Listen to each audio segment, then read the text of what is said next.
I could not believe I had pledged allegiance to research, where our job, the definition of research is to control and predict, to study phenomenon for the explicit reason to control and predict.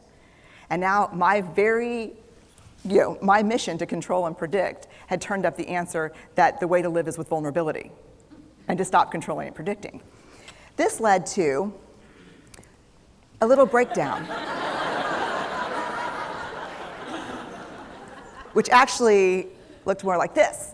And it did. It led to I call it a breakdown, my therapist calls it a spiritual awakening. Spiritual awakening sounds better than breakdown, but I assure you it was a breakdown. And I had to put my data away and go find a therapist. Let me tell you something. You know who you are when you call your friends and say, I think I need to see somebody. Do you have any recommendations? Because about 5 of my friends are like, woo, I wouldn't want to be your therapist. And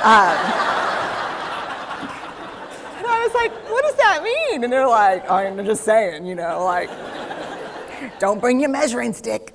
I was like, okay. So I found a therapist. My first meeting with her, Diana, I brought in my list of the way the wholehearted live. And I sat down, and she said, how are you? And I said, I'm great, I'm okay. And she said, what's going on? And I said, and this is a therapist who sees therapists, because we have to go to those because their BS meters are good. And so I said, here's the thing, I'm struggling.